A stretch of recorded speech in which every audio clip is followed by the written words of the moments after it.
Just feel it. Yeah, you talk to him. Shout out to the DadCast Nation. Yo, see, this is the perspective of a dad. Cast it to whomever's interested. Come take this ride with your boy, and I promise to keep it interesting. I'm invested in learning life's lessons so we can grow together. I know the weather be switching up on you, but listen up. It's just life's journeys. This would turn me into a teacher, a father, a husband, a preacher, and I'm trying to reach the top. A writer, an author, an actor, and a director. So when you see the world through my eyes, it's like a reflector of all of that. And I'm all of that, but it's much more to do. See, life is just your movie, and your role is yours to choose. We only get one life to live, and I live my life with prayer. This the DadCast Podcast, so hit that like and share. Hit that like and share. Hit that like and share. Hit that like and share. Hit that like and share. Yeah, hit that like and share. All right, what's good, everyone? Welcome to the final episode of the season 6 of the DadCast Podcast. I'm your host, Lavelle Lemonier, and I'm honored to have shared so many great episodes with you this season. Tonight is a very special night. We've brought back some of our guests from this season. We weren't able, unfortunately, to get all of the guests on this particular finale episode, but we do have some of them, and we're very, very grateful for their time. We're going to have kind of a roundtable discussion for you tonight, DadCast Nation. So you'll hear us bump on different topics and talk about different things, but we have a central theme in mind that I'm sure you'll discover as we go through it. We're going to, we might sprinkle in some odd topics, and our guests may not be aware of those topics at this point.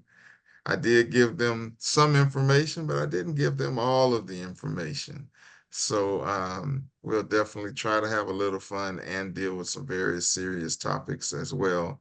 As I always do, I want to thank my wife, Dr. Lavelle Lemonier, for being the co-creator of this podcast.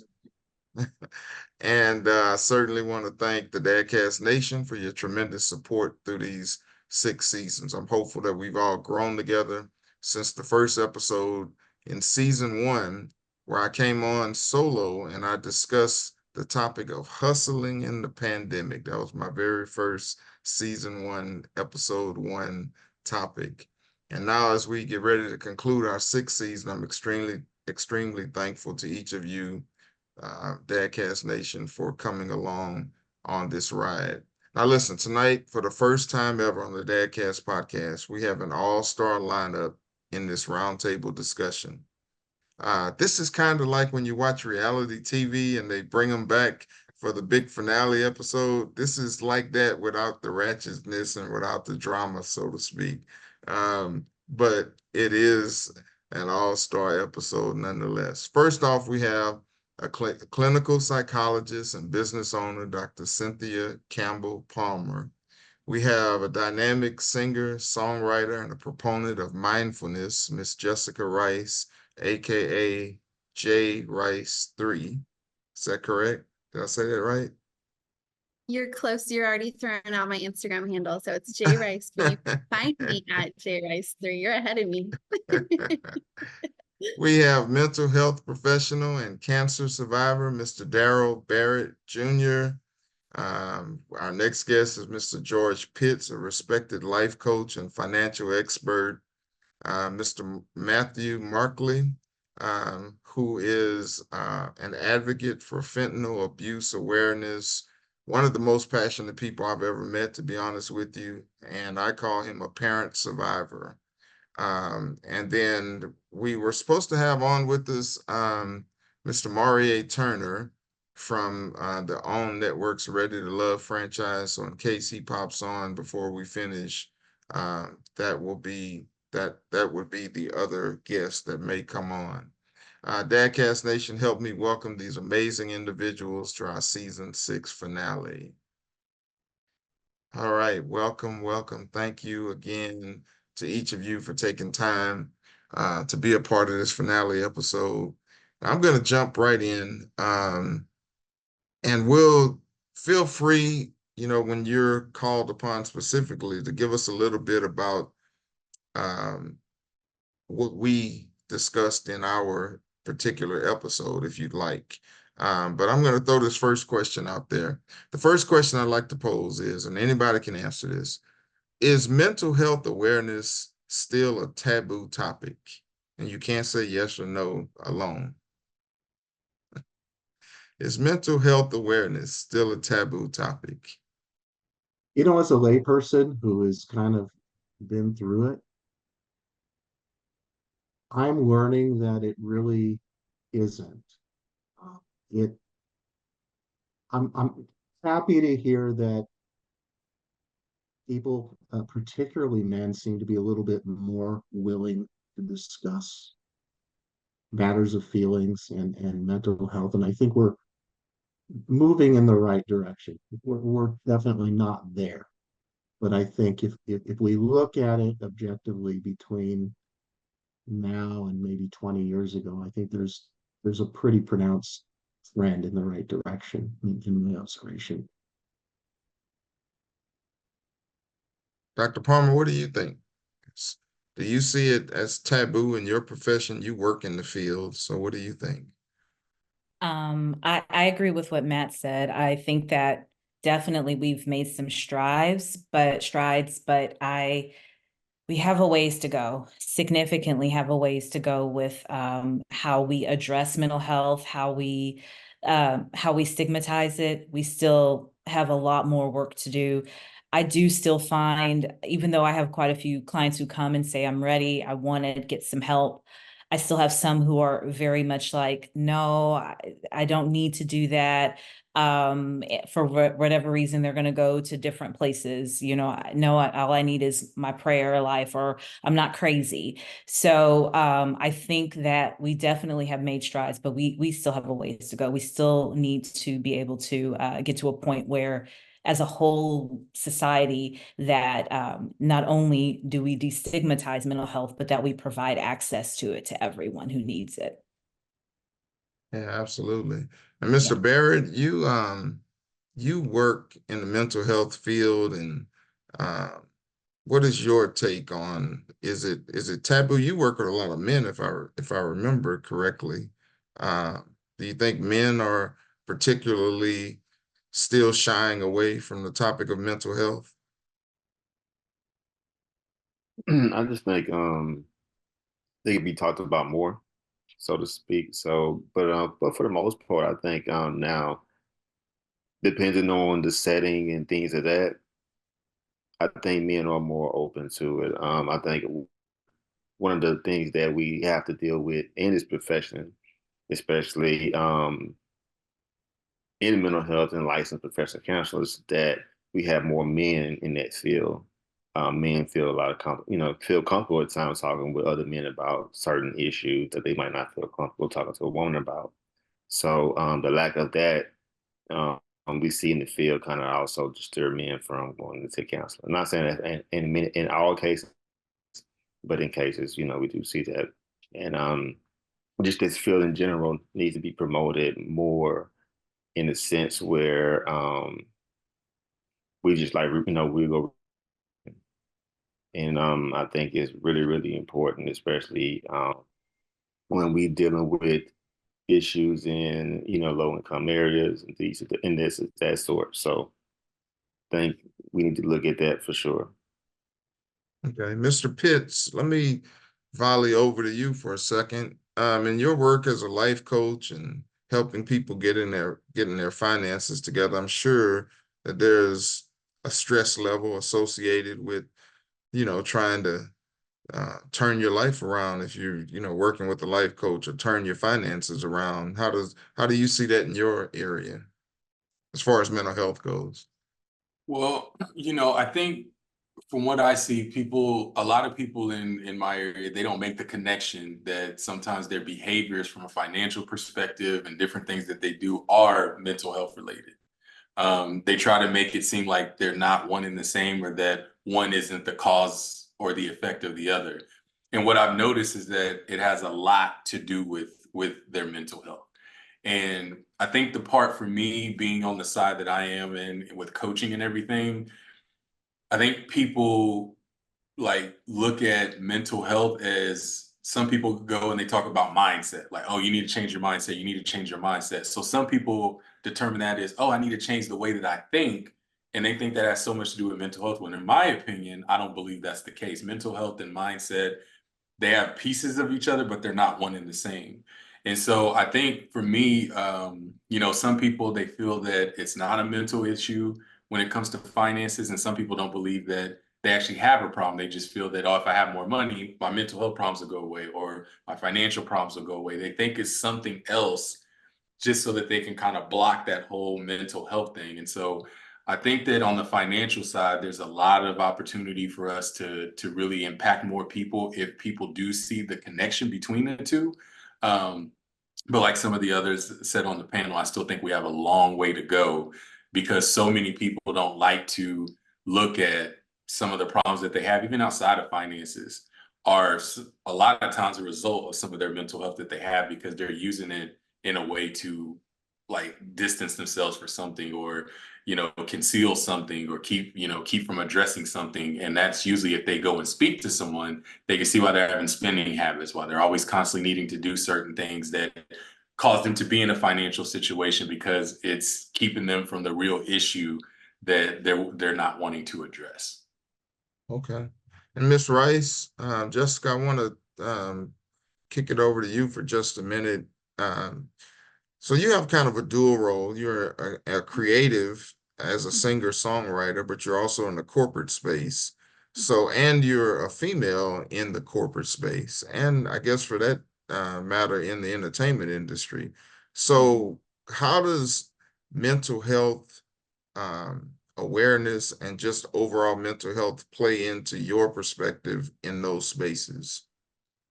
Thank you. That's a great question. I actually wanted to jump back to what George was saying, because I agree the separation between headspace and mental health can get kind of blended and blurred. And I just came back from an amazing retreat in Sedona, where we were trying to do the mindfulness space to get us ready to do the rest of the therapy journey. Because sometimes when people go into, a coaching session or a therapy session, they're so far out of being inside of their own body that they're not even ready to jump into the work. And so energetically, they're blocked a little bit. And so I think for me, as an artist and a musician, music has always sort of unblocked me. And then it plays into how I work in the corporate world, because I'll see creative solutions. And I feel like we all have a tendency to get blocked in different ways. And I think the partnership between healing and mental health and mindfulness are very, very, very connected, because we live in our own bodies, but we are not often present in our own bodies. We're getting pulled into all these different cycles of, trauma, abuse, stress, social media, what we're trying to create versus what we're actually living. And so I think for me, just being able to go into each space that I work in to be as in my body and in the authenticity of, here are the parts that are working really well, and then here are the parts that are not. And just having that permission to be vulnerable. I do think being a woman and being in the creative industry and being in the corporate industry is a giant spotlight at all times that I try to embrace. But my partnership with myself between my own mental health and my mindset are constant, because I'm constantly trying to get into my own voice versus all of the other things that are coming at me. So long answer, but I really appreciated what George said. So I just wanted to touch on that. Yeah, no, and Matt, I want to go back to you for a moment, and we're going to come back to you often, because my feeling is that each of you bring your area of expertise to the table, and we can talk about mental health issues, but Matt is unfortunately in a unique position where he's felt the brunt of this by losing a child to fentanyl poisoning. And Matt, I just want you to tell us a little bit. First, let's talk about Jax for just a minute. I never met them, but man, just sitting with you and hearing the stories, it lights me up, because you're talking about a beautiful soul. So tell us a little bit about Jax, and I think our panelists will be inspired just to hear a little about them as well. Well, thank you so much for the opportunity to speak to that. I'm honored and happy to. These pictures behind me are a couple of examples of Jax through their life. I think the one right here was about 4 years old, and the one right here, was when Jax graduated high school in 2022. Unfortunately, that was one of the last photos we got of Jax. This is another reason why mental health has become so front and center in my life. Jax was a third of three kids, born 7 years after the second one, and was born a girl originally, and went through a lot of issues with gender dysphoria, depression, anxiety, and I as a side note, I notice a lot of people in my generation talking down to the younger generations. Everybody's got this, and everybody, they're so soft, they can't do, all of this nonsense. But the world we brought them into has been a double-edged sword. Social media, the instant availability of everything and everyone, strikes me as something terribly unhealthy if not used right. I think we have a long way to go to understand how to properly use that as a tool and not let it use us or us. But going back here, so the other side of it is kids are much more self-aware of their state of mind and their mental health than I think they were in our generation, which is also good. It's also very jarring. We worked really hard with Jax. They went through a journey as an early teen, not too sure whether they were a boy or a girl. We went through the full exploration. We had many conversations as a family and decided we were all in, and supported Jax through everything. Their name change, at first identifying as a boy, but then figuring out that neither was quite a fit. So Jax determined that they were a non-binary, and it was quite a learning experience getting the pronouns right. All of this in the backdrop of dealing with lots of mental health issues, lots of counseling, different therapists and whatnot. It was really an eye-opener. And when we lost Jax, it was because, in spite of all of our efforts, I think this is the important takeaway here. We did everything we could as parents to be the safe space, to be the non-judgmental parents, to encourage Jax to be who they were. And in spite of that, the things they hid from us eventually took them away from us. Months of fentanyl use that we had no clue about. People have no idea how easy it is for kids to hide things from us as parents, in spite of our efforts, in spite of our hard work to gain their trust. I don't know what we could have done differently in that. That's the other thing. And that's the frustrating thing about it. I guess it's better to be able to say that than to have regrets about Jax. No, I love them. But there is this gap that's really, really important. The fact that for whatever reason, Jax could not bring their drug use to us, and probably some other things too. And that speaks to deep issues in our society with stigma. If there's any one takeaway from all of this, I think we really need to do a lot of work in that area to allow ourselves the grace and allow each other the grace to talk about these deeply disturbing or embarrassing things without judgment. I'd love to go on and on about Jax, but I think that's really the important takeaway in this conversation. Getting past the judgment and towards a sincere effort to nurture one another towards being better. Mm-hmm. Jaxie's taught me a lot about that, and I'm trying to pay it forward as best I can in their honor. And if I could get, just one other person to do that, or if I could help somebody in some way with that, then that's something. Yeah. Yeah, I appreciate you sharing that with us. We'll definitely come back to that. It's very, very important piece of this season. Dr. Palmer, I want to ask you, after hearing what Matt has had to say and what he continues to have to deal with in his life, what strikes you as a clinical psychologist that, so let's say, you know, Susan is watching this. She hears Matt talk about Jax and has lost a child and comes into your office.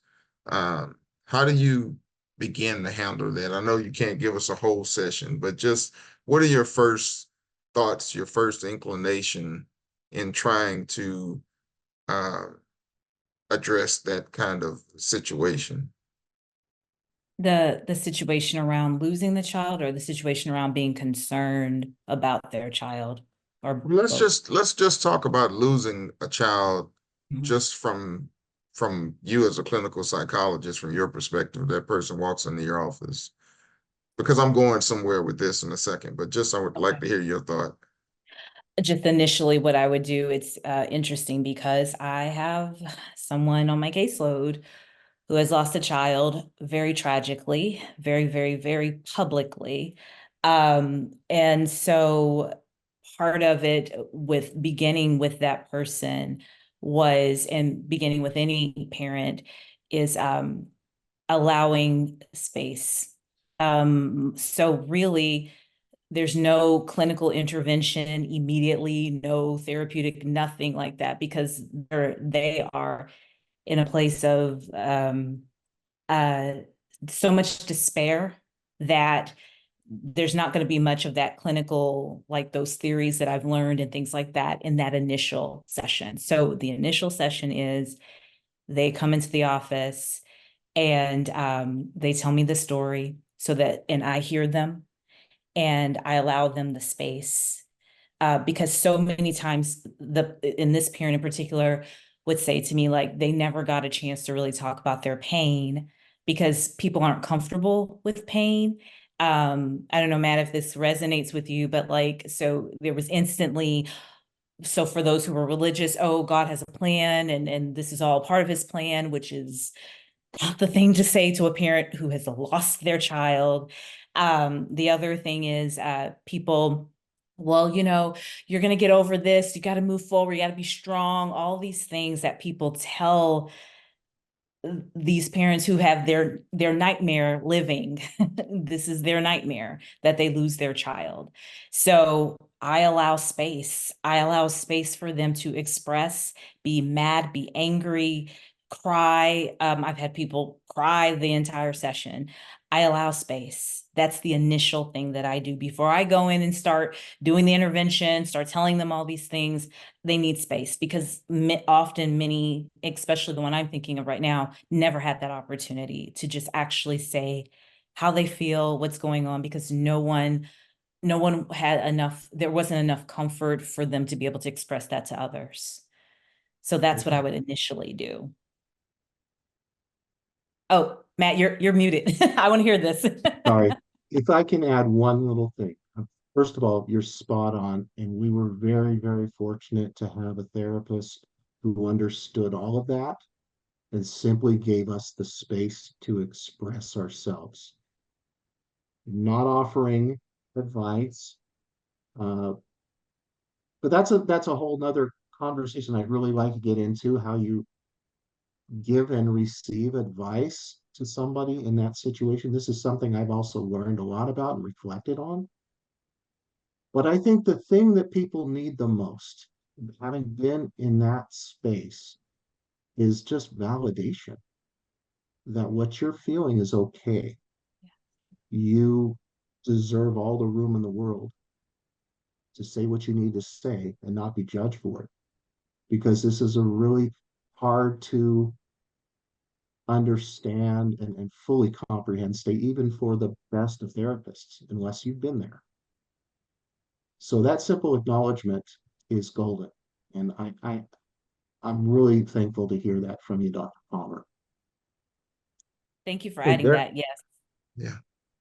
Daryl, I want to go to you for just a second because you, and if anybody else on our panel has dealt with this, I apologize. I'm not aware of it. So I know that Daryl, I'm happy to say that Daryl is a cancer survivor.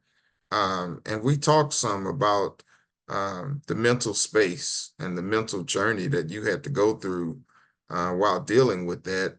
So how do you, and believe me, I understand, I'm not a therapist, so I may say something that is not accurate or proper, but I mean well, trust me. I think Matt and I spent a lot of time together, so I'm sure he understands my heart when it comes to this. But Daryl, I'm wondering, as a man who had to deal with a cancer diagnosis, how did that challenge your mental health? And what comes to mind when you hear Matt's story and then you think about your own journey? Are there some comparisons there, some similarities? Just tell us a little bit about your mind space, your head space when you got the diagnosis, and how did you get through that moments, actually. Yeah, so basically, I would say, just going through that whole process was, it was challenging because never dealt with anything, but a disease is such, as this, so, not really understanding what to do, being around people, just the experience being around people, working with them, family members passing away from it. So, you know, being diagnosed with that, you have a lot of that information coming in your mind. You've got a lot of that processing going on. So it's very, very stressful. The grief and loss involved. Just to the point where, along with a lot of other factors, drugs being, utilized, those type of things, kind of contribute to my overall emotions and overall feelings and things of that sort, which kind of brought me down to an all-time low, which I was actually diagnosed with depression. So, going through grief and loss, those are some of the things that's not uncommon. One of the major things trying to do is trying to stay afloat. Try to do things a little bit differently, raise that mental stress, raise that physical stress as well to overcome this diagnosis and things of that sort. So that's a lot of things that I was thinking about, had to go through, just battling within myself. Actually realistically dealing with death, like at the doorstep, and that was caught early and we prepared for it. This was a point like, hey, like we can't wait any longer. Like we have to do something right now. So I can say it's very, very stressful. Just the anxiety every day, going through it, right? Not knowing really just not really knowing if this is going to really work. So things of that sort. So I think there's a lot of similarities in it. A lot of mistrust. So like Dr. Pam was saying, having an open space is very, very important during that time. Not wanting to be pressured. I think, it's very respectful to say to have that open space in the beginning. I think that tells a lot about the therapist itself, and especially in rapport building, that's very, very important. Even in the process of, maybe it's something that's just someone coming in there with just a minor issue, just that space to open up, because a lot of times we're not expressing that, or we can't express it. So, yeah. Well, thank you for sharing that. And I really appreciate your transparency. I'm glad you're here to talk about it. I tell you, it's a testament to your strength. And again, I'm just glad that you're here. George, let me let me volley over to you for just a second. When we talked in your episode, and it's interesting to me how none of you guys were like, it wasn't planned. I came across you some kind of way, and reached out to you to interview you, not really knowing where it was going to go. But I'm seeing a lot of a symbiotic relationship that's threading through each panelist that's here, and I really think that that's important. But George, you and I talked about. I mean, you're now helping people get their finances in order and get their lives in order, but you weren't born a Rockefeller. You've had a journey, right? If you don't mind sharing, and your mic is off, just so you know. But if you don't mind sharing a little bit of that journey for our audience and for our panelists to get just a little bit better understanding about where you've come from and how you got to this space of helping people the way that you do. Yeah, I just have to laugh because I'm,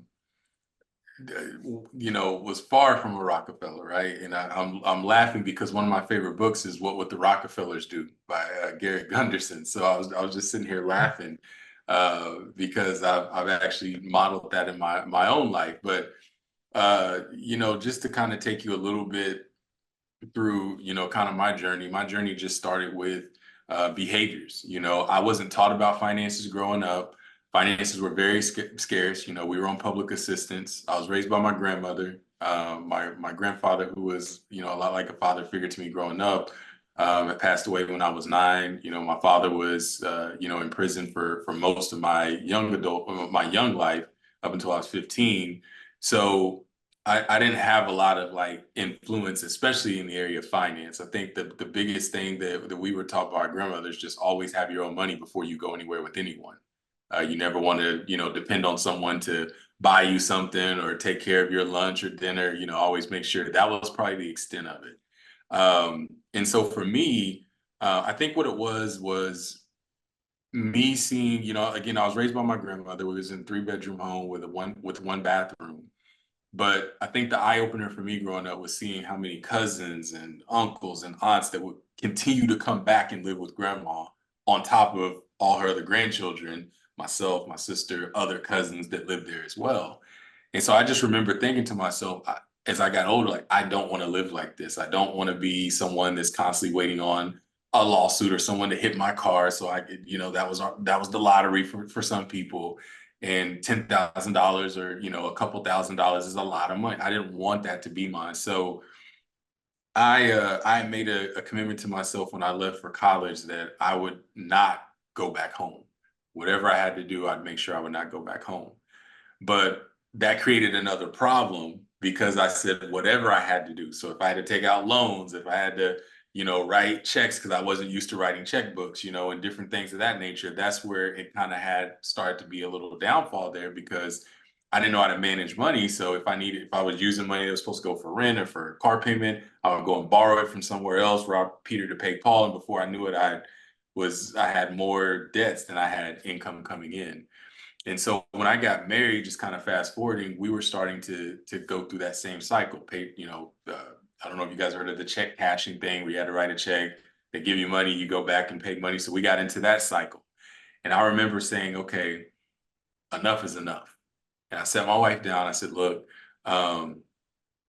we are going to go pay this money when we get paid. We're going to get this check back and we're not going to renew it. Because that's how they get you. You pay on the $575. They give you a $500 check back. They loan you $500. So you just paid $75 every 2 weeks to borrow the same $500. So I said, we're going to pay it and we're not going to renew it. This was, I don't know, it was probably like 2010 or something like that. I don't remember. And I just remember thinking that was the longest 2 weeks I ever had in my life. It was very difficult. But it started with a decision, right? That's the biggest thing. It started with a decision right away that I was going to have to put an end to this because I made a decision I wasn't going to ever go back home once I moved out, and I didn't. The next big decision I made was when I decided I wanted to be married and be happy and be with, with my wife, who I've been with now for well over a decade.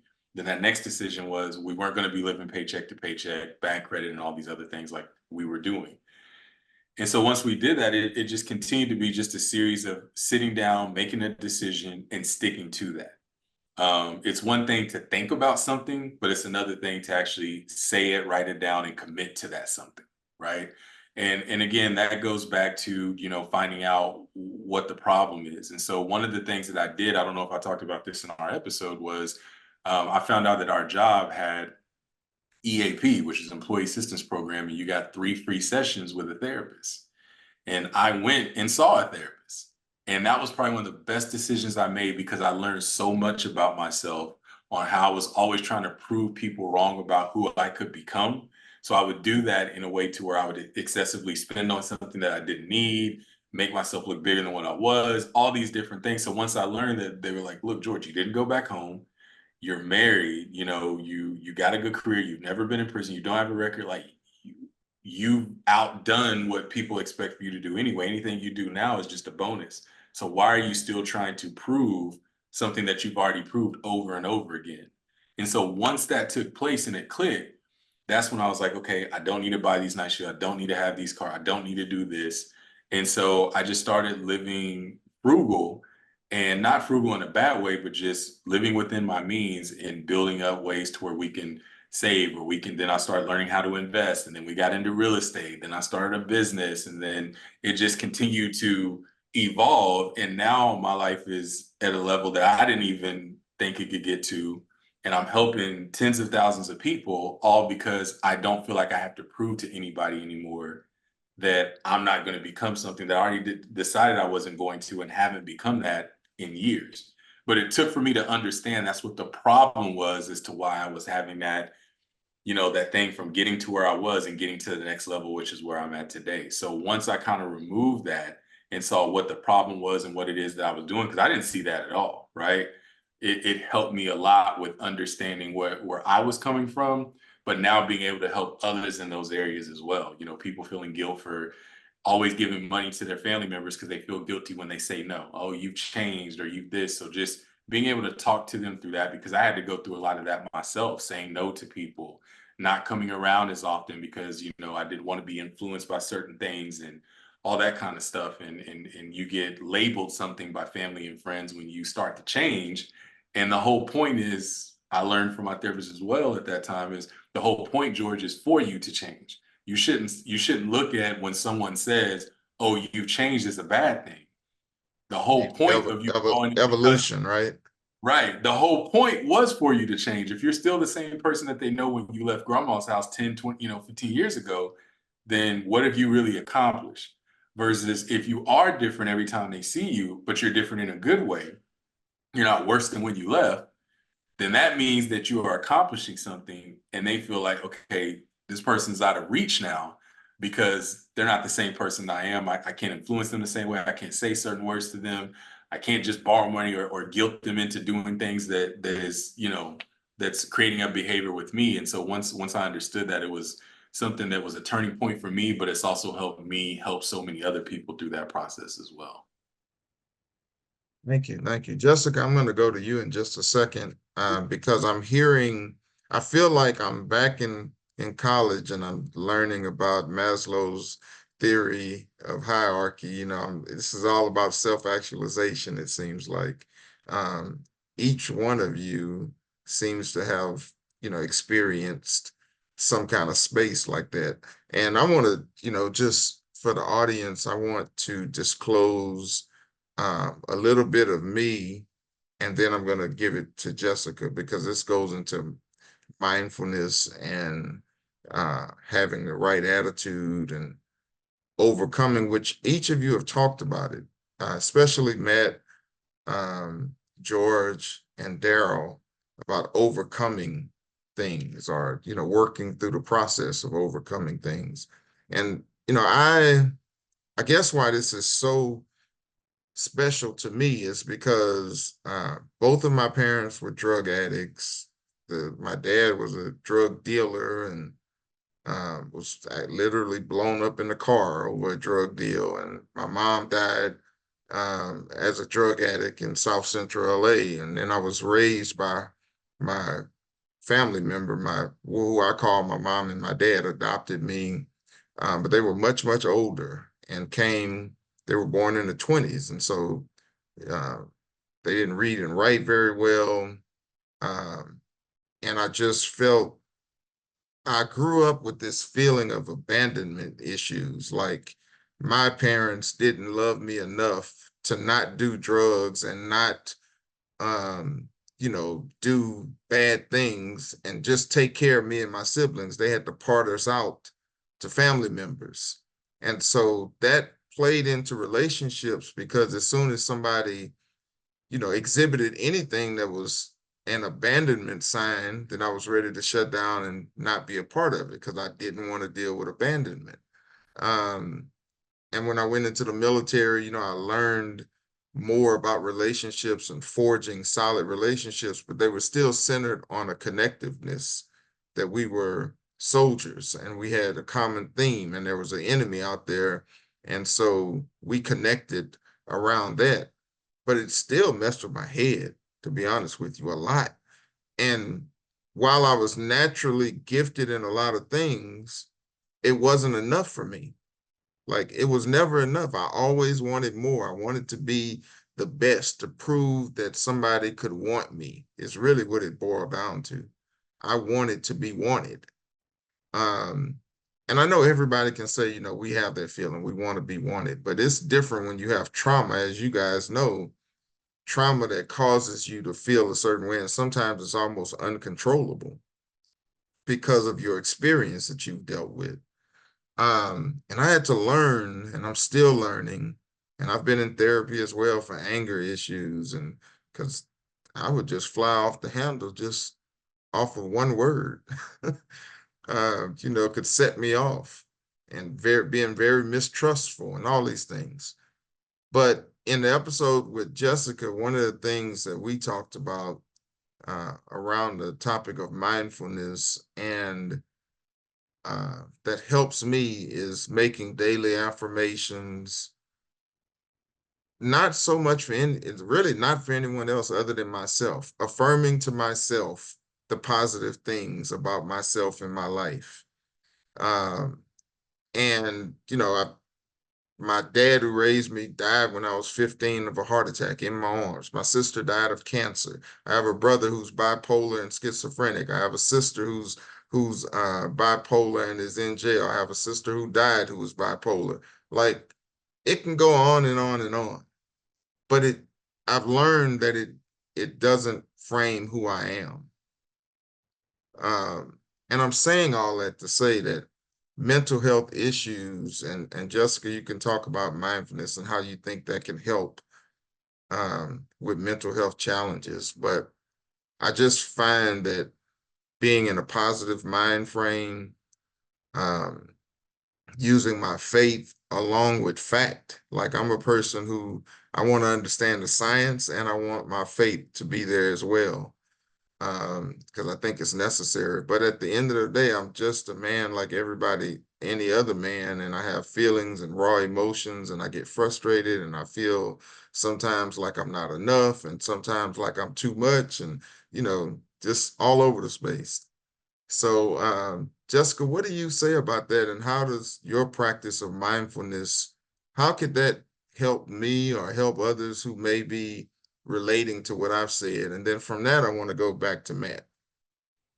Yeah, I'll try to give the shorter answer on this, but I'll back up and say, I think when I run in a room, my natural instinct is to lean into, here's what I've built, here's who I think I am. But to everyone's point, we all are holding trauma, and we all are walking around with these things inside of us. And there's an element of holding space for your own journey that I think mindfulness ties to, because it gives you permission to slow down.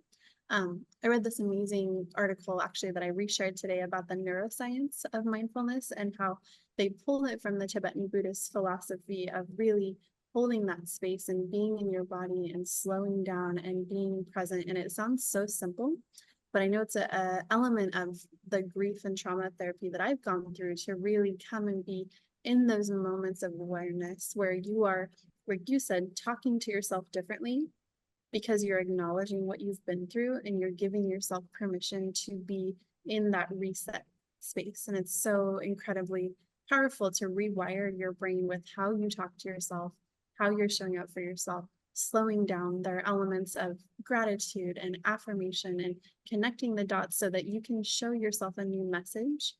And that to me has been tremendously powerful. And it has reshaped everything that I've been trying to build, because we all want to be this person, this place that we imagine for ourselves where we're bigger than our trauma, we're bigger than our anger, we're bigger than the things that we've survived. But I do think mindfulness brings us back to, it's okay in this moment. Whatever you are feeling is actually okay. It's part of your existence to be in this moment, to feel this pain, and then to rewire it and to reshape it and to acknowledge it. And I'm profoundly grateful for the elements that are not only rewiring your mind, with the neuroscience of how you're speaking in that affirmation, but also with the frequencies that you can expose yourself to. And I know we chatted about that in my episode, the power of bringing new energy to yourself on a cellular level to reprogram, to reframe, to reshape. And I'm very, very passionate about how that can transform you so that you're no longer in what am I supposed to be, or how do people see me, or what am I trying to create?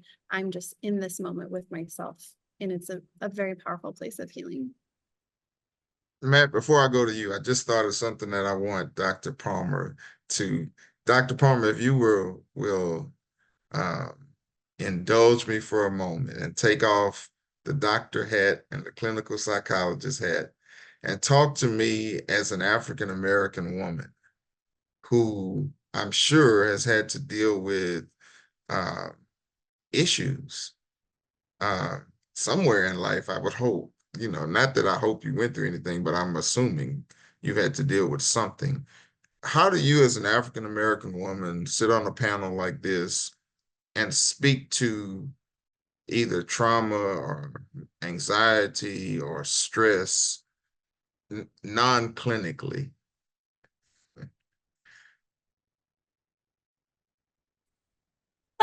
So, okay, let me physically take off the clinical hat. So you mean talking about just my experience basically around? Yeah, I want our audience to be able to see us as individuals, not what we do, but who we are. Yeah. Because I think I want to pull them in close to us in this discussion.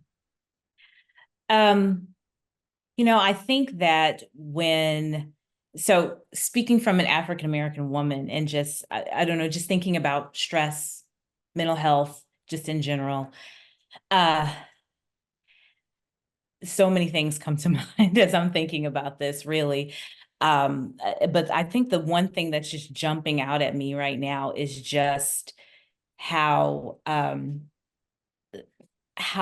we as African Americans and African American women are treated, how much our story around mental health, including mine, is not just about the experiences that we've gone through, but how even racial discrimination has just plagued us, and how it has significantly impacted our mental health, including my own.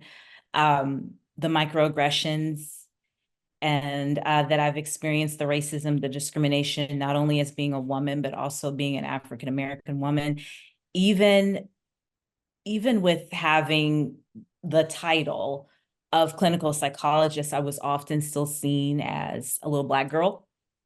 And what that can really do, and how that can eat away at your esteem, how that can eat away at who you are, your identity. Fighting these stereotypes that African American women have to fight, where, we're not sexualized beings. We're not just, we are people. We have feelings. We're not angry all the time. We're all these things that are told to us by, and just completely just misunderstood. So when I think about that and think about even my own experiences of going into spaces where sometimes I'm the only one. I'm the only African American. I'm definitely the only African American woman. And how I'm viewed. I can just even recall, I'm laughing because it's just flooding back to me, all these experiences. I mean, I can recall going to, a small school for college, and having a white roommate and being talked about because of my hair and because of how I, as Black women, we wash our hair maybe like once or twice a week because it dries out, things like that. And I had a roommate who didn't understand that and, questioned my hygiene.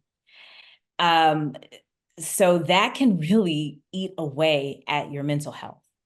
And I guess that's just the first thing that comes to mind when I'm talking about like being an African American woman going through these spaces.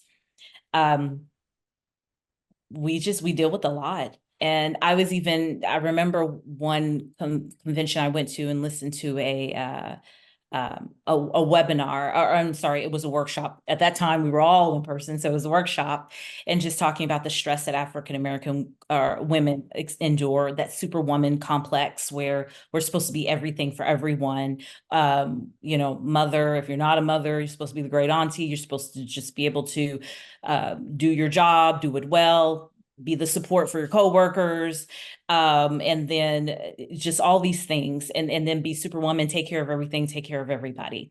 And it's just not possible. So I remember sitting in this workshop, and they were talking about the research, and they were saying how it appeared that African American women were doing just fine, and we were just managing, but then we were killing ourselves, overeating because we stress ate, not taking care of ourselves because we're taking care of everybody else. So those are things that, personally, that I have experienced with my own mental health. And, and I used, when I teach, because I do teach students, graduate students, I tell them every therapist needs a therapist. That's that. And I am a proponent of that. I have my own therapist. So, but it's hard to navigate these spaces often as an African American woman. And then couple it with either, if you're very low income, they're judging you for certain things. If you're high income, they're judging you for certain things. Sometimes it feels like there's no win. But I'm glad that there's now this movement of getting rid of this superwoman complex, seeing us as we're humans, we're people, we have feelings, we have emotions, we're smart, we're intelligent, we're not just sexualized beings, and we go through our own struggles, but that we do endure, and but it's not at the expense. It no longer has to be at the expense of ourselves. So I hope I answered it right. There's no right or wrong way. Or I hope I answered answered it clearly. Yeah. Yeah, you did. Thank you. I just, I'm very big on our audience seeing the transparency of our guest and myself. But that takes me back to Matt, because Matt, I want to talk about Jax again. And this time from the perspective of being biracial. Because Jax, and I know this to our audience because I had an episode and a lot of time with Matt. So I'm giving you a preview perhaps of our episode, but Jax was biracial, and, you are obviously a Caucasian man. Wait, what? I know. Is that... Sorry, I just had to. No, I knew when I said it, I was waiting on your reaction. But, you're in a unique space, because you can walk in the room, and this is just the facts, folks. I'm not here to draw racial lines, because I think that we all have so much in common, and we can learn from each other, and we can be a great part of life together. So don't get me wrong when I say this, but Matt, just on the appearance, you can walk into a room and you can be afforded privilege from the moment you step through the door, simply because you're a white male. But here you have a child who is biracial, non-binary, and dealing with a lot of pressure from society, from the neighborhood, from, you know, all elements. And then you have a spouse who is, your wife's ethnicity is what? I'm sorry. She's Filipino. Filipino. So you're in this space where you have representation kind of across the board, and you've gotten to see the good, the bad, and the ugly of it. So I think you have a unique perspective to bring to the table when you hear Dr. Palmer talk about her experience, and you heard Jessica talk about her experience in corporate America and in the artistry space, and George has talked about low socioeconomic beginnings, and Daryl has had to talk about dealing with the diagnosis of cancer. You know, all of these things are stressors. You've heard me talk about what I've talked about. So where is your perspective? I think you can speak to some people who may not hear us. Um, I have to confess, you know, as a cisgender white male in America, I have been able to live blissfully ignorant of so much that goes on around me. Even having grown up not too far away from you, Lavelle. You know, I grew up in the South Bay, LA area. Um, we didn't have a whole lot either, but my experience was clearly, you know, very different. And I think just by the good fortune of being around people who don't look like me, who don't necessarily live like me, have I been able to, over times, begin to understand that my perspective and my experience is not necessarily the same as everybody else's. In particular, you know, supporting my wife as she went through medical school, raising 3 kids, none of whom are male, none of whom are white. I and living in an area who right now, which is a little more conservative than progressive, I would say, you're exposed to an awful lot of that experience. And I think, you know, it's less a firsthand thing for me. It's more of a supporting character. But I really believe that it's been very helpful for me to just begin to understand at least enough to not assume that the person across from me is cut from exactly the same cloth as me, so to speak. It's very empowering because then you can start to really get to know somebody better, if that makes any sense. I don't know if I even answered the question, Lavelle, but No, I mean, I think you spoke to what I was asking, and really the place I'm going with this is that you know, our panel is a microcosm of our country at this time. You know, we are all a part of something, and the trauma that we've had to face, each of us in our own lives. Jessica didn't touch on it, but she's had some trauma in her immediate family. Um, and if you want to speak to that, I definitely will give you the opportunity, Jessica. But every one of us on here we've dealt with some trauma to some level. Matt, you're kind of a different case because the trauma that you've dealt with, you know, when you and I talk this, I think about it, losing a child is unfathomable to me.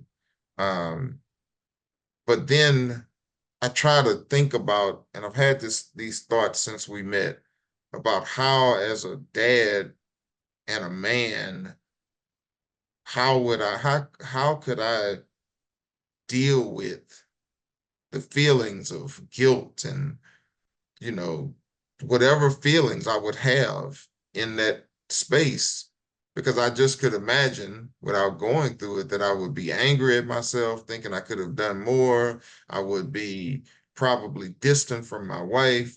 I would probably be questioning a lot of things about myself. My mental health would just be at an all-time stressed high level. And you've been able to maneuver through that, and you are continuing to do that. But I just think it's important for our audience to understand there's somebody watching this that will have dealt with something traumatic like you and feel like they cannot make it another day. And I'm sure you've had those moments, Matt. For sure. And I think if I'm to put my finger on one thing that has helped me survive and not completely break the relationships that remain in my life is recognizing a need to be true to myself, to let what's going on kind of wash over me, feel all the feelings, but be authentic. First to yourself. Cry if you need to cry. Share if you need to share. Somebody doesn't get it, that's okay. If somebody responds poorly, that's okay. And going back to another comment earlier, people don't know how to talk to you necessarily if you've been through a loss, particularly one like this. I've sat with groups who've been through that kind of experience, and everybody has a very different take from it. But my take is this: you have a choice. You have a choice, not necessarily what happens to you, but how you respond to it.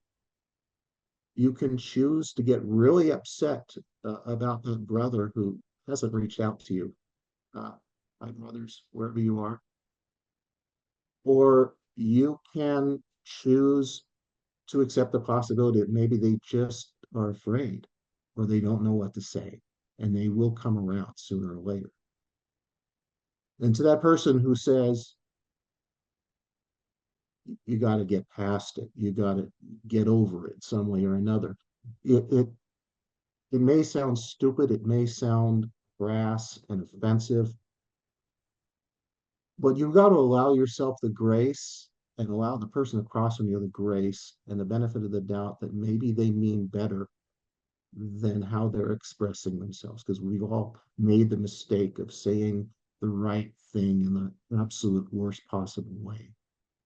I think at the end of the day, you just got to be honest with yourself, and you have to be willing to let things roll off you and choose the path of comfort for yourself, because that's what's important when you're at your very worst.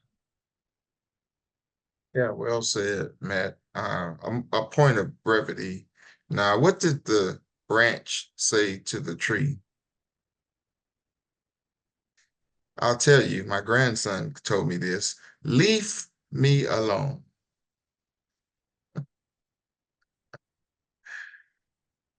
Just want to throw that in there for a minute, just for a point of brevity. Everybody's smiling, so I guess his little joke worked well in this moment. Daryl, let me come back to you for just a minute. Did you ever feel like God was mad at you when you got your cancer diagnosis? No, I never felt like that. It's probably the other way around. I was more mad at him than anything. So, Okay. but no, it was never like that. Okay. But going through something like that is kind of normal. Going through those situations to feel that way. So, yeah. I'm just random questions. And George, did you ever have the feeling that were you ever afraid that you couldn't support a family? No, I think I would not say I was ever afraid that I couldn't support a family. I was afraid of putting myself in a position to where I couldn't do it. I knew I could, but putting myself in a position where I was taking it away. If that makes sense. That's probably the way it's coming in my head. That's the best way to explain it. But I've never once thought that I could. Not once. And Jessica, um, have you ever felt walking into a corporate space that I'm the lowest on the totem pole. Nobody's gonna I'll never be the top person. Those 100%. insecurities. Yeah, absolutely. I think I was fighting through a frame of reference from my childhood that really didn't even pop in my mind until you said to me on our conversation, well, you had a very transient childhood. And I said, you're right, I did. And that was a message that my parents kind of reframed, like, we're free spirited and we're creative. So it's okay that we're living this transient lifestyle. And then as I went through my life, there were all these different ways of reframing. And I think a lot of that got me to these moments in a corporate boardroom where I'm like, I know I'm the girl who doesn't have the college degree.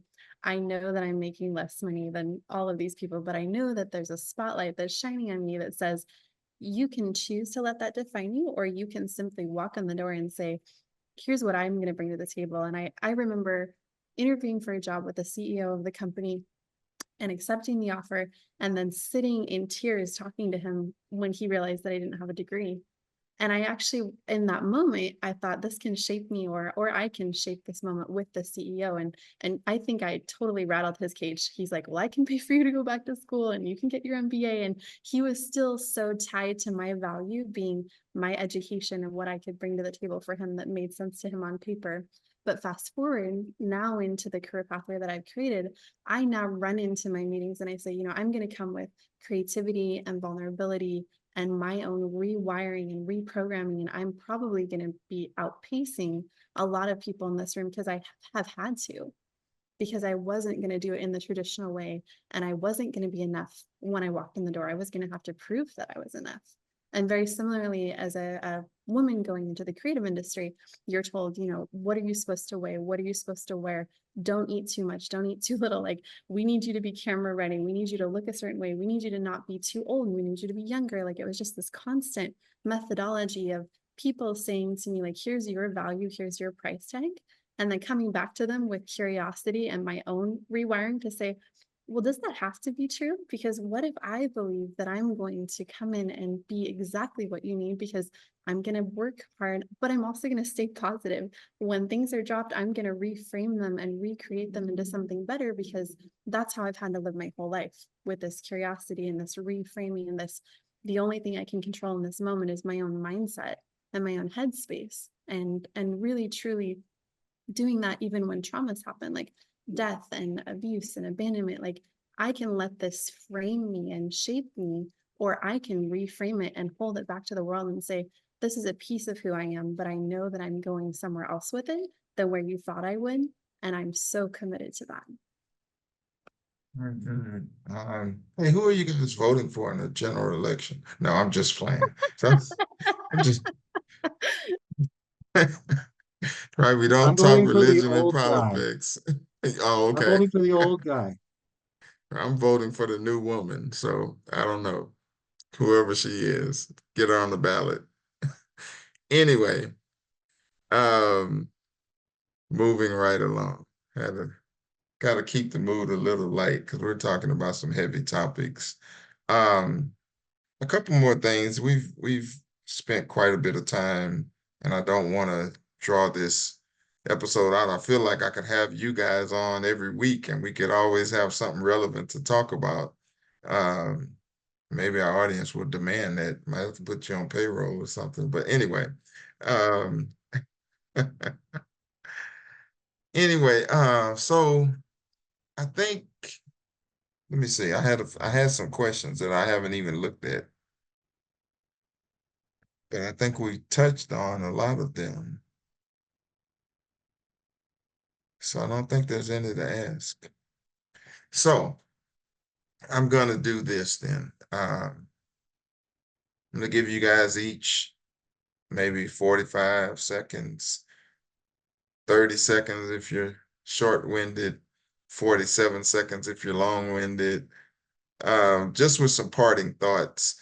Matt, I want to give you the last opportunity to speak because I want you to tell us some information about fentanyl awareness, because that is a very huge topic in our country that is killing people, and we need some data, some information on that.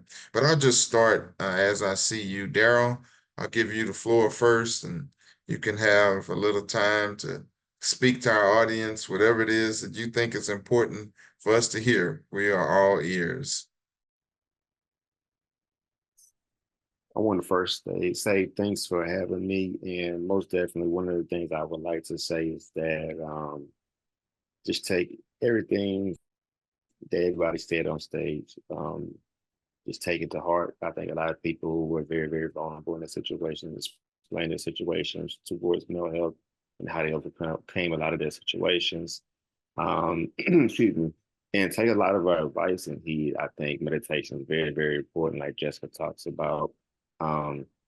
And just, when you are looking for someone to talk to in that situation, you need someone to actually be able to help you in your time of need. Most definitely speak with someone like Dr. Palmer. And also, I think George came with some very, very good information about how not having that good financial support or financial stability, how it does affect mental health. And you see that a lot of depression. So, and it's very, very one of the situations where you see it high amongst, Black men as well. But, and also just understanding that pain and feeling that that Matt has went through through the time of grief and loss. So I think everybody gave very, very good sight on their specialties, and also on and with their experiences, being able to help out in many, many situations and topics. So yeah. Thank you, Daryl. George, we'll go to you now. Well, first of all, I just want to thank you for having me on the DadCast. This has been a great panel, and just so many, just hearing things from so many people's perspective was so good. I think for me, one thing I would share with people is don't ignore your frustrations. Don't ignore your frustrations. I think your frustrations are a symptom to the problem that you're trying to solve. Just like they always say, listen to your body, right? When your body's always tired or you have a headache, that's a symptom to something bigger if it's consistent. So my advice is, listen to your consistent frustrations. I was frustrated constantly when it came to money. I was frustrated constantly whenever I was not able to do certain things with my wife. And so when I listened to those frustrations and the things that was frustrating me, I was able to address the bigger problem, resolve it. And in turn, that's not only helped us, in my life and break a generational curse, but now I've been able to help several people, all over do the same thing. So when you address, those problems in your life, you immediately learn something that can help others address it. And it can literally become a brand and something else in its own, which I never expected it to be for me. And here we are, years later, I'm on this great podcast with this great group of panels, all because of me putting attention to the things that were frustrating me years ago. It's allowed me to speak on those things and help people years later. So thank you so much. Thank you, George. Dr. Palmer, we'll go to you now. I too thank you so much for allowing me to participate and just be a part of this amazing panel. And it's so great to hear everybody's stories and how everyone contributes to mental health, because it's so important. I just want to leave everyone with just a recommendation, a very strong recommendation, which is please don't wait until you're in crisis to seek out mental health services. When you start to not feel like your best or something's different, or loved ones or family members or friends are telling you, I think something's wrong, something's maybe going on, you appear different, seek that support out. You don't have to wait until you're in dire distress or when life is completely falling apart. You can actually come and get support and get help as a way of prevention so that you can avoid that if you start to feel something coming on. So please don't wait until you're completely in crisis to seek out help. Seek it out as soon as you can. Thank you. Jessica, we'll go to you next. I want to say thank you. It's been such an honor to be on the DadCast, to be with all of you, to hear your journeys. I can say I encourage everyone to celebrate the power of healing, because we all are in different various stages of our journey of what we are releasing and healing and transforming within our bodies, within our psyche, within our homes, our families.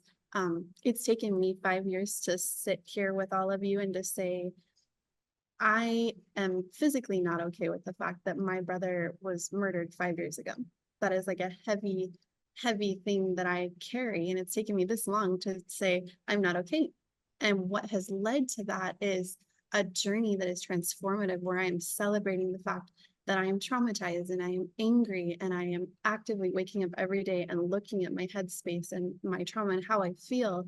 And I'm rewiring it with so much self-care and vulnerability, because it's okay that I'm not okay. And then I then can reach and get the tools and the community and the awareness of how do I heal and how can I be past the perfect picture that I want to paint, and be in my own body and be creatively aware of the tools that I have to be able to reprogram or rewire. And so for me, my headspace has actually led to a greater result in therapy, because I'm unblocking the mechanism in my neurons and in my chemical pathways by doing the work, by refocusing myself, by being in my body every day, so that when I need to go be in a therapeutic moment or be with someone and share my story, my whole mechanism has been unblocked to where I can actually own it and be aware of it and partner with it, versus it being something that blocks me. And I like to think of it as the broken glass that you pour the gold into.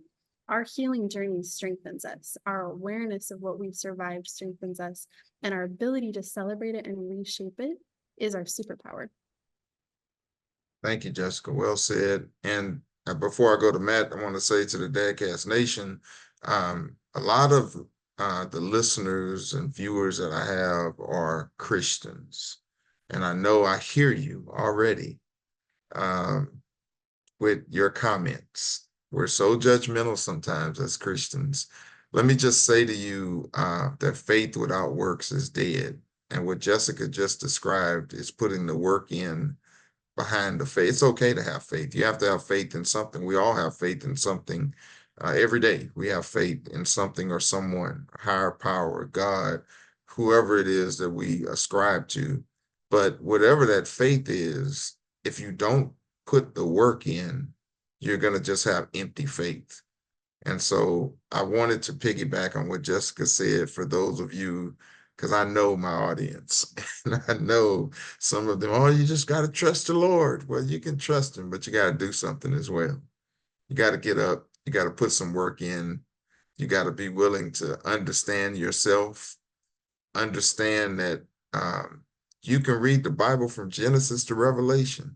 But if you don't get up out the bed and put in the effort that it takes to make things work in your life, it's not going to work.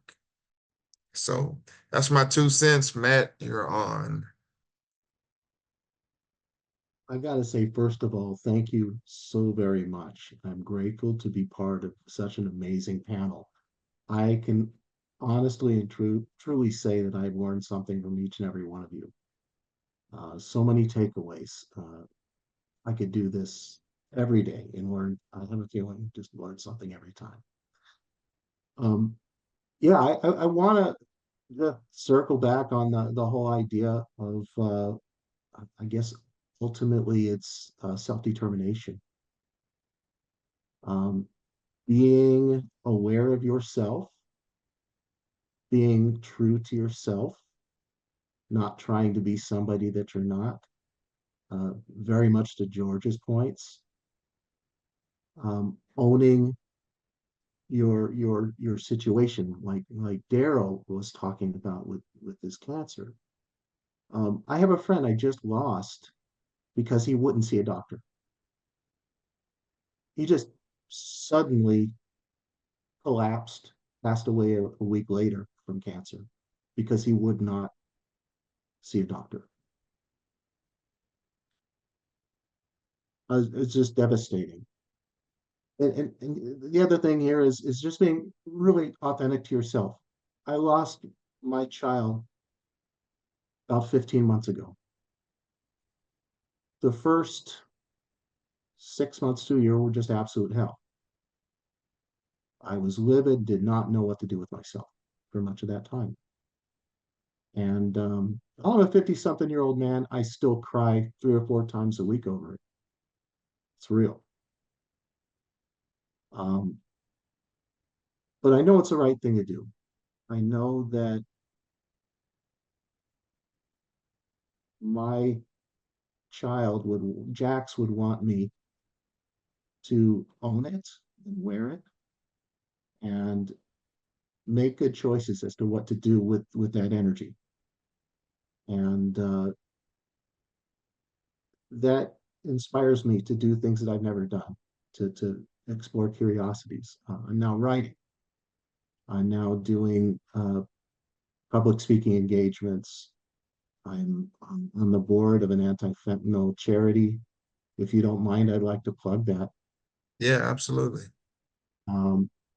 It is fentanylsolution.org. And if I could, and I'm a member of their board. They're a kind of an up and coming charity based in Orange County. We're doing a lot of good in terms of education, harm reduction. Some of us are also involved in trying to advance legislation, myself being one of them.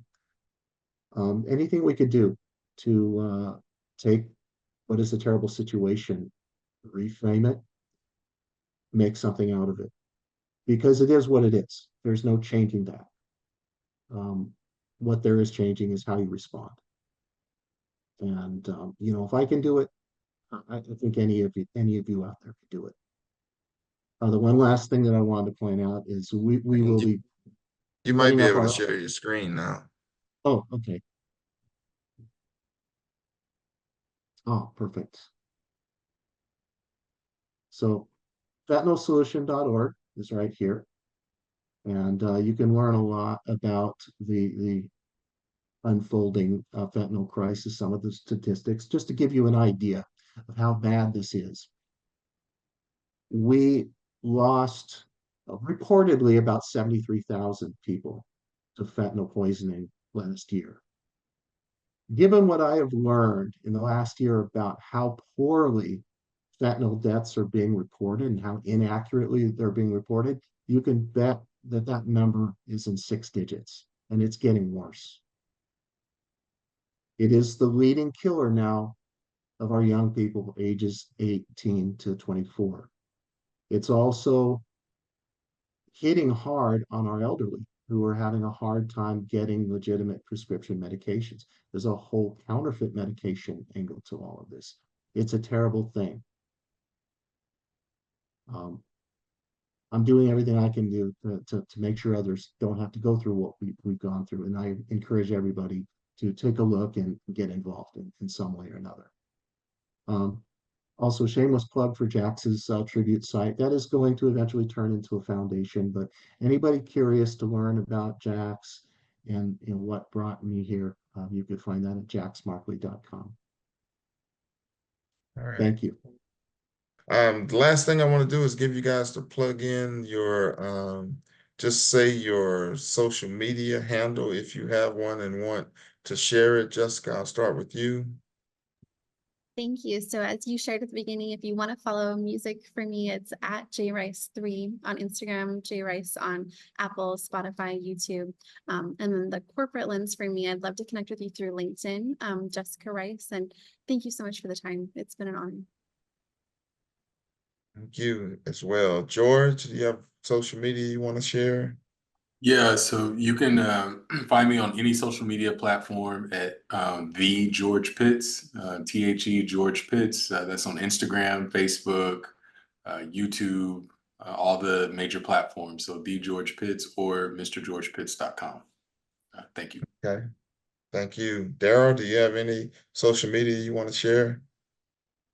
Yes, you can look me up on LinkedIn. So it's going to be on Daryl Barrett Jr. and LinkedIn. Okay. And then Dr. Palmer? You can reach me at my website, www.drcampbellpalmer.com. I also have a nonprofit that provides mental health services, affordable mental health services to people who may not have insurance or may not be able to afford their copays.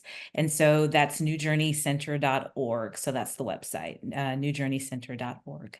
And we're on Facebook as well and Instagram. All right, thank you. And Matt, do you have a social media site at all? I know you mentioned the website. Do you have social media at all that you want to share? I am on Facebook and on LinkedIn. Just search for my name, you'll find me. And All right. also jacksmarkley.com has a place where you could send a message as well. Okay. Yeah, folks, make sure you reach out to our guests, let them know how this episode has inspired you or challenged you or helped you in any kind of way. I'm sure they'll be glad to hear from you. If you need any of the services that they provide, or you want to get involved in the fentanyl awareness with Matt, anything that you've heard today, just reach out to them. I'm sure that they'll be happy to hear from you. And you got to check out Jessica's music. She is an amazing singer-songwriter. So go find her. Let's download her music and keep up with what's going on with her. Folks, I want to thank you. We come to the end of our time. Season 6 is now a wrap. It's in the books. But I've really, really enjoyed speaking with each of you guys. I hope that this episode has been enlightening and helpful to you as panelists and to you as an audience. And so next season, we'll be back with some more exciting episodes. Who knows what's in store? But I just want to say thank you to the DadCast Nation for being such a great audience. I want to say thank you to our panelists for being amazing. You guys have been transparent and very, very helpful. And I think that our audience is going to be super pleased with what you have brought to the discussion today. You guys keep in touch with me. I'll be following you to see what's going on in your lives. And we will reconvene again, I'm sure, at some point. So thank you again. DadCast Nation, as I always say each and every episode, peace and blessings. I'm out. Just feel it. Yeah, you talk to him. Shout out to the DadCast Nation. Yo, see, this is the perspective of a dad. Cast it to whomever's interested. Come take this ride with your boy, and I promise to keep it interesting. I'm invested in learning life's lessons so we can grow together. I know the weather be switching up on you, but listen up. It's just life's journeys. This would turn me into a teacher, a father, a husband, a preacher, and I'm trying to reach the top. A writer, an author, an actor, and a director. So when you see the world through my eyes, it's like a reflector of all of that. And I'm all of that, but it's much more to do. See, life is just your movie, and your role is yours to choose. We only get one life to live, and I live my life with prayer. This the DadCast Podcast, so hit that like and share. Hit that like and share. Hit that like and share. Hit that like and share. Hit that like and share. Yeah, hit that like and share.